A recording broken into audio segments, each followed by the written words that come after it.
Hi, this is Tim Hamilton, the co-host of the Maryland Crabs, and I'm here with a crab cake for your listening pleasure. What's a crab cake? Well, it's not quite a full episode, it's just a little snippet.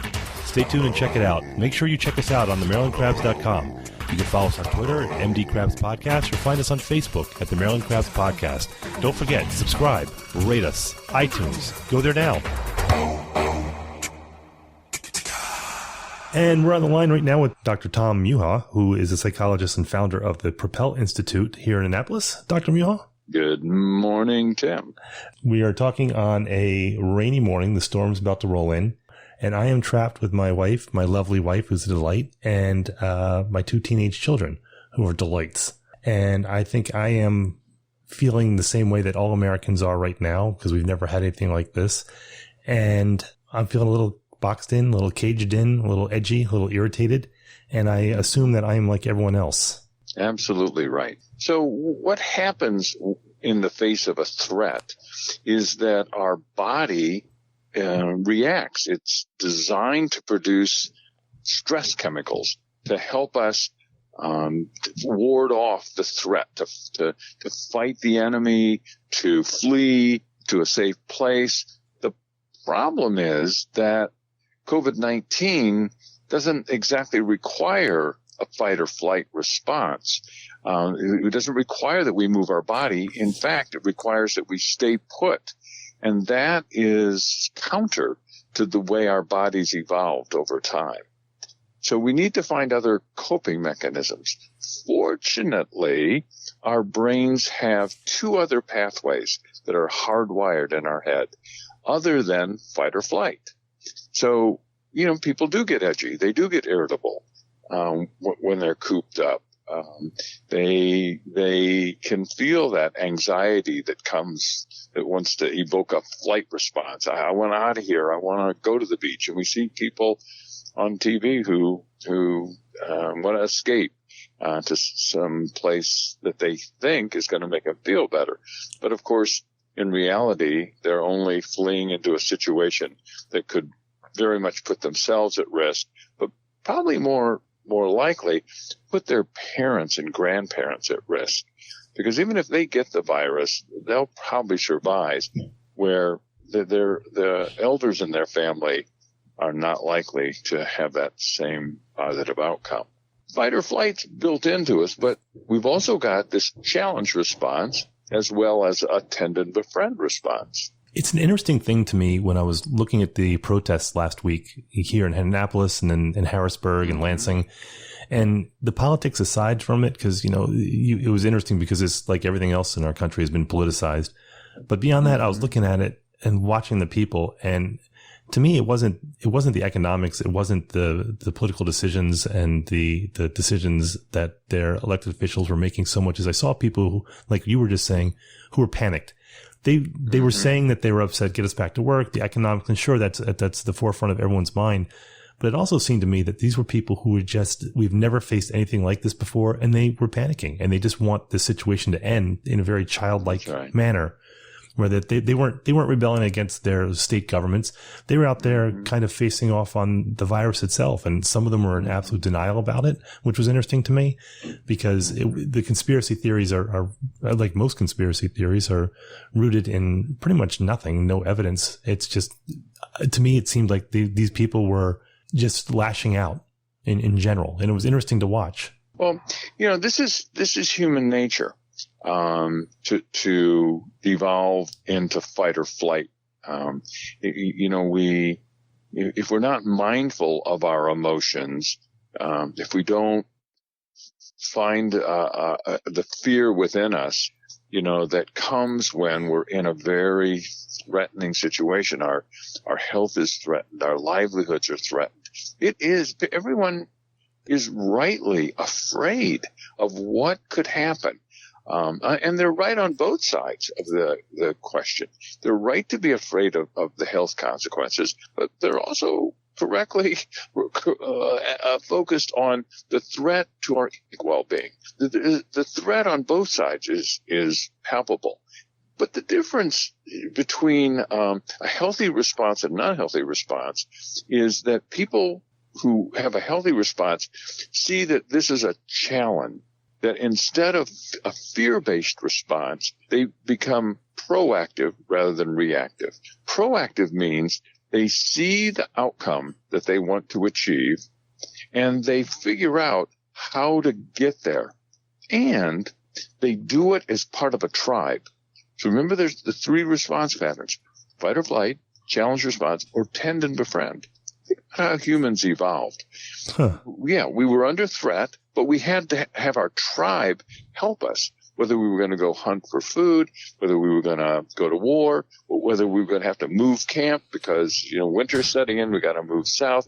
It required a tribe we had to pull together with people. And that's what's lacking. And that's what's become so apparent about the divisiveness in our nation now. We're not pulling together. We see these splits, and people aren't working together for everyone's common good. This is bad. Tens of thousands of people are dying. More than 1 million people have gotten this disease in just a few short months.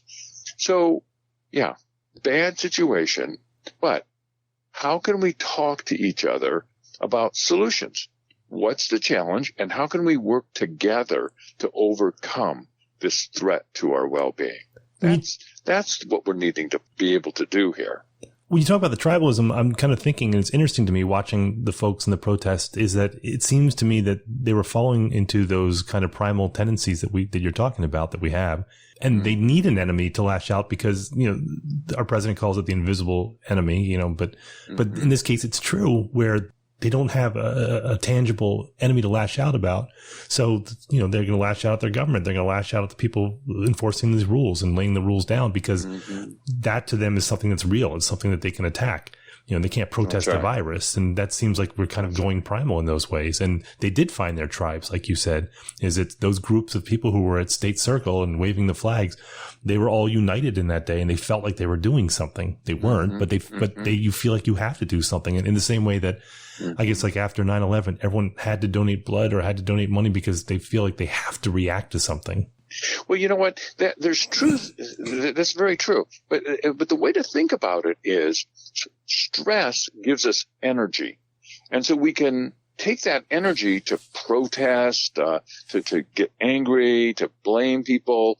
But we can also take that energy to help one another, to figure out what can we do to get to the other side of this. So we can take that energy, and I see people in our neighborhood who are helping with the food drives and helping with the kids who haven't been able to get those free school lunches. And so gathering food and making sure that they get it over to the Stanton Center, make sure the kids are having something to eat. I have a good friend, he's a hero of mine, who works with children who are having trouble reading at a very early age, in the first few years of school. Because if you don't teach them to read in the first few years, then it's all is lost. Well, now it's like, okay, well, we're going to have school online, except that over 3,000 kids in our community don't have internet access. Yeah, I saw that. So this, my friend,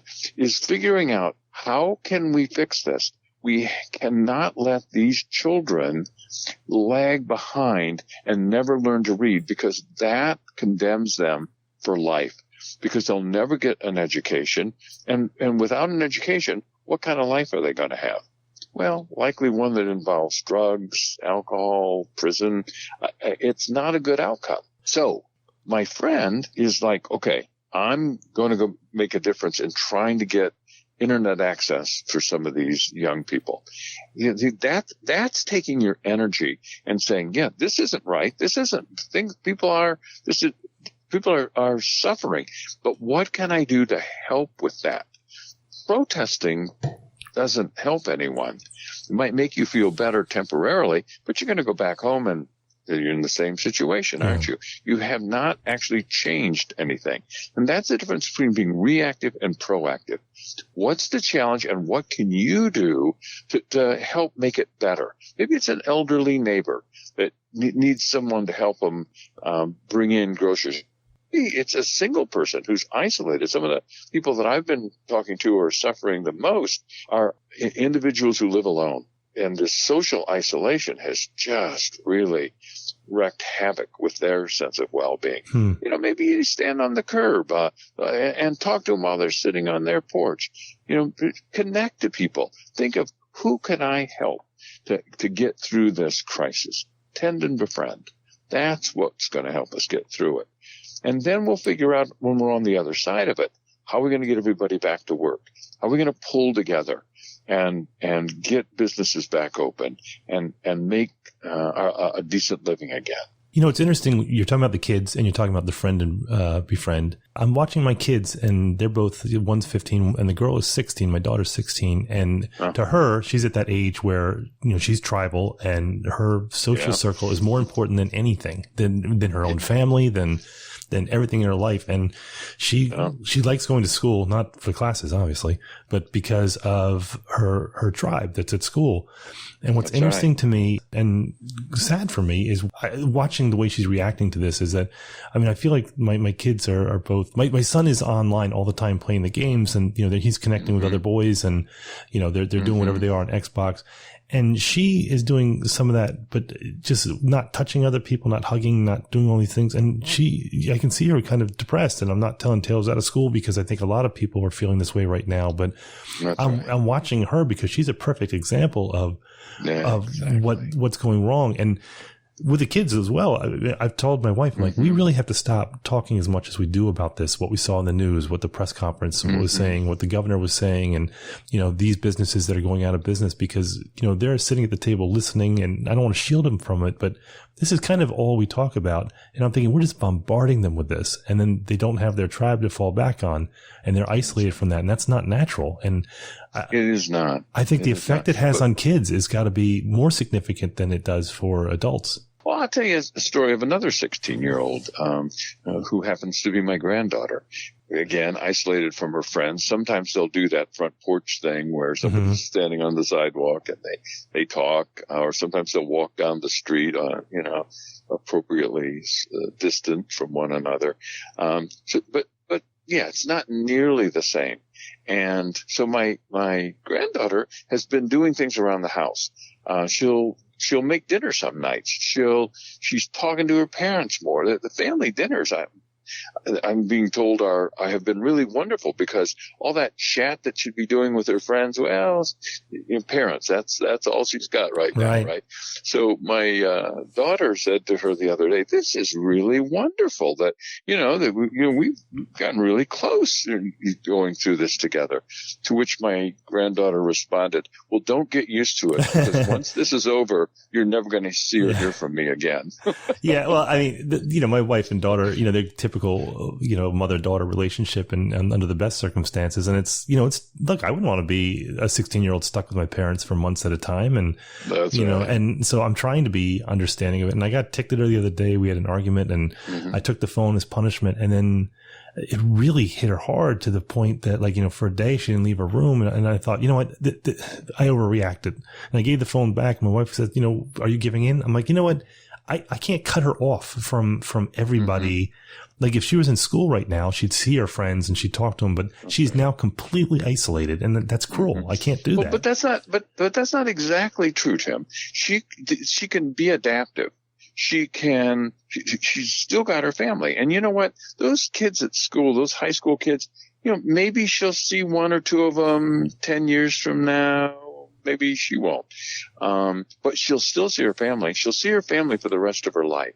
And so the very definition of resilience is adapting under challenging circumstances. So right now your daughter needs to adapt. So the question I'd have for her is, all right, you got a few more weeks of this. What do you need to do to make the best of it? You need social connection. How can you create positive social connection? Given the limited circle that you have, we call that family, right? Make the best of it for a few weeks, and then you're going to be free as a bird, and you and your friends will get back together. But think about, what do you need to do to adapt now? Because you know what? God willing, this is the worst challenge she ever faces in life, but it is not going to be the last. There will be other challenges that will come to her. As you well know, you've lived a life where you know there's always ups and downs. So teaching her how to be adaptive, to change up, not just get unhappy, not just get down, not get stuck in the negative, but say, all right, what do I need to do to make myself happy, feel good? Adapt to the situation until the situation changes. Then I can move on. That's what we need to be teaching our young people. So for 30 years, I think you've written a column for the Capitol, right? Yes, sir. Yeah, and you've developed the Propel principles, the Propel Institute, and I've read your column ever since I've lived here for 22 years, just because you've been very upbeat, you're very positive, and I'm not a pessimist, but I tend towards anxiety and a little towards depression, and so my escape has not generally been positivity. But when I thought about who I'm going to call to talk about this, you were the first person that sprang to mind, not just because you're visible, but I'm like, here's a guy that is just has an element of positivity for every situation. How do you apply these principles to our situation now? So Propel is an acronym for 6 positive psychology principles. So the first P in Propel is for passion. Passion is when we can see the positive outcome that we want to achieve ultimately.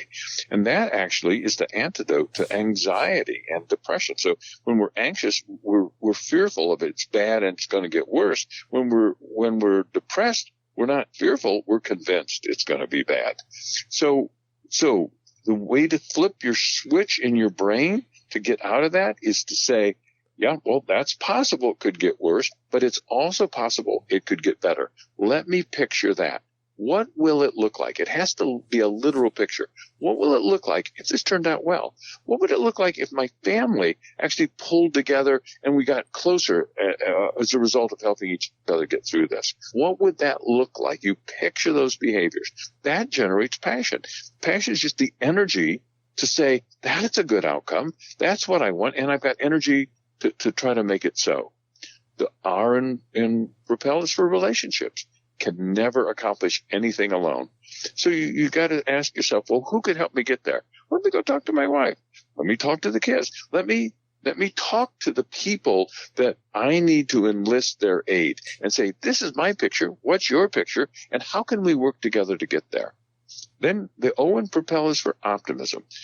Optimists explain problems situationally. Pessimists blame people, themselves or others. So just say to yourself, all right, here we are, family, we're stuck here at home.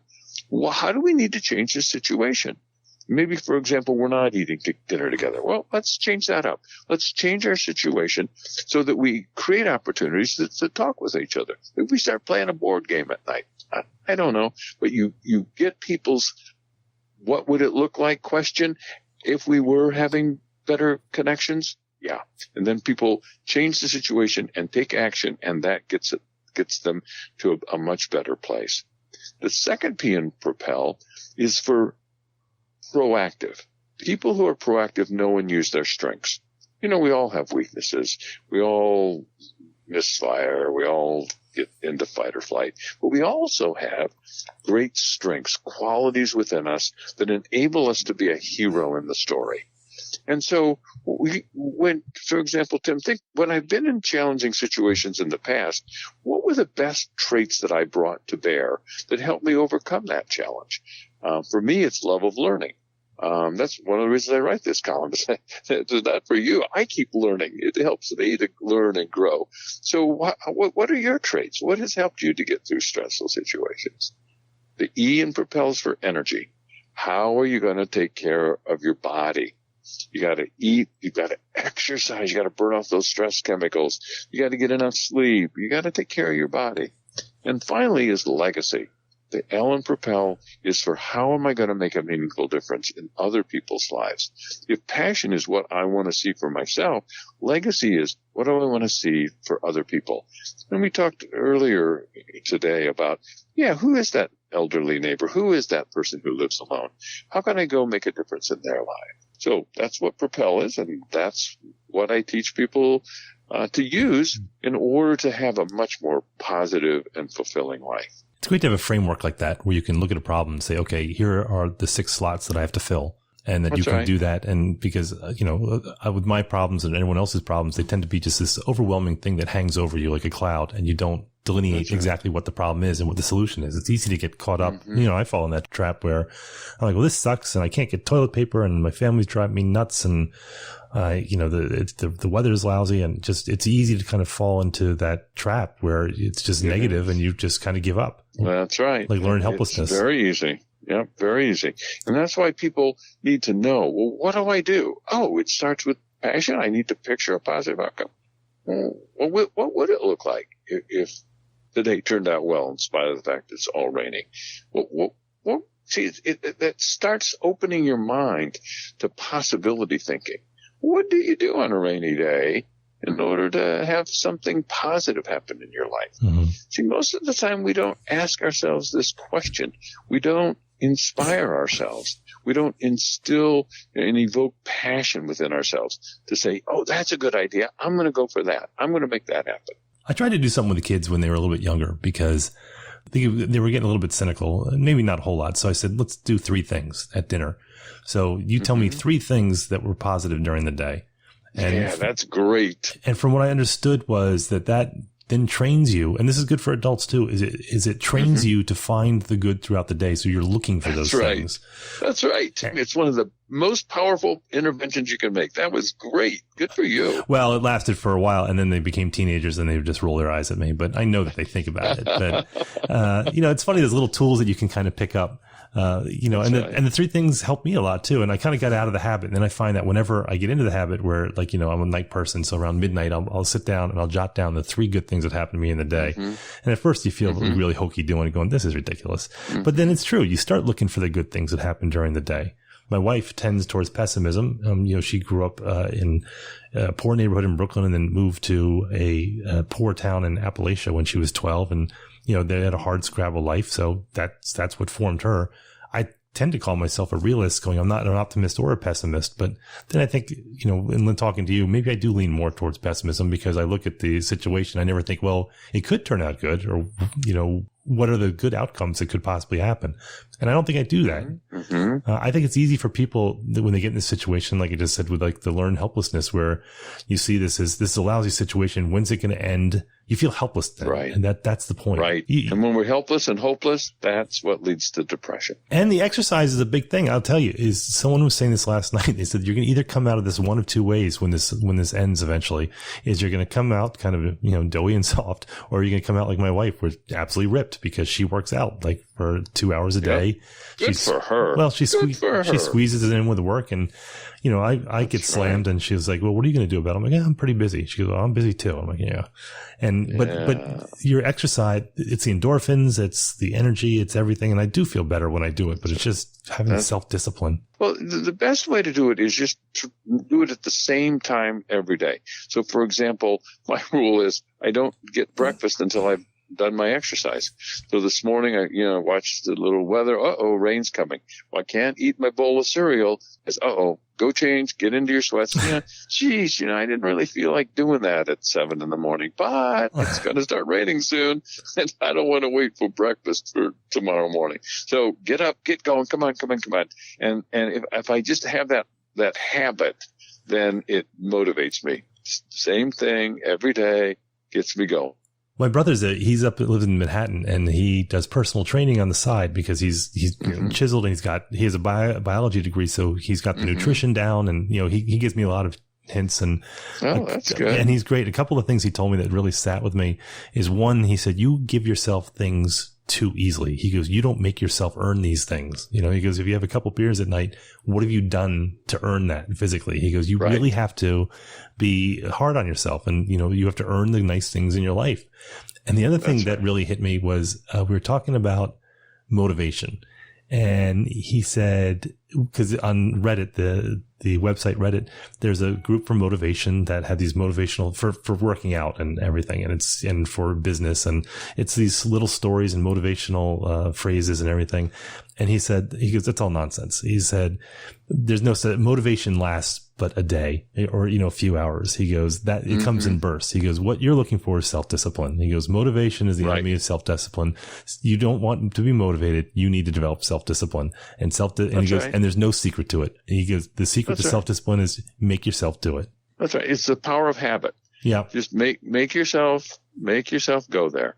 If you just make it a habit, something you do every day, same time, same place, same station, then the habit, it's just like for most people brushing their teeth at night. It's like, if I forget and I lay in bed, it's like, oh no, I can't do this. I got to get up and brush my teeth because it's such a deeply ingrained habit. So that's how you want to make exercise. You want to build that in because it burns off the stress chemicals and promotes the good chemicals in your brain that make you feel good. And one of the most powerful, by the way, is a chemical called oxytocin. Oh, yeah. Sometimes it's called the cuddle chemical. That's when you get hugs. Exactly. When you feel good and close to people. So that would be probably my number one tip. If you're stuck at home, you got to find someone to hug. You got to find someone, to feel close to. That's the way to get through this. If nothing else, we have people who love us and we can really savor that. Hold on to that person 5 seconds and you'll flood your brain with that feel-good chemical. That's got to be hard if you're single. I guess I never really thought about it because, when you're stuck with your family, you look at your single friends going, God, they're so lucky. But I mean, it's got to be really awful for 6 weeks you're isolated. Yeah, it's going to work both ways, isn't it? It's either going to enhance your connectedness and affection for one another and admiration for one another as we figure out how to adapt to this, or you're going to allow that negative mindset to seep in, and that's going to keep you edgy, looking for the problems, focused on what's wrong. So we do have a choice to make. I love your friend's attitude. Like, just adopt the mindset of, I am not going to let my brain go to the dark side. I'm going to look for the things that I do appreciate, the things that I am grateful for, the people that I can express affection toward. And it's a choice that I have to make. Both things are there. The question is, which side of the equation do I want to live in?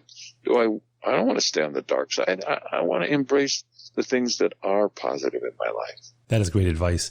Dr. Muha, you can find more about him and the Propel Institute at propelinstitute.com. And you can read his column. Is that weekly in the Capitol? It's weekly. Yeah, weekly. Every Sunday. It's a great column. I'm a big fan. I've been a big fan for the 22 years I've been here. I really take your advice to heart, and I can't tell you the number of people who really admire you, and they've talked about how much you've helped them. So I appreciate you coming on the podcast and talking to us about this, and I feel better. I'm going to apply your principles. I'm definitely going to do it so I don't kill my family. Good. It was great talking to you, Tim. You too. I want to have you come back, okay? I would be happy to do that. All right, Dr. Muha, thank you so much. Take care. This has been the Maryland Crabs Podcast with Tim Hamilton and John Fernay.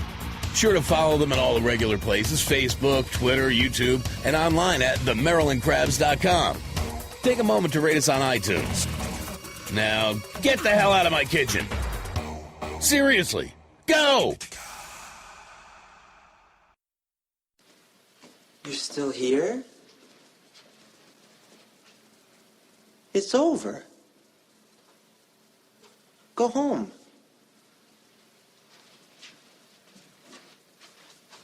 Go.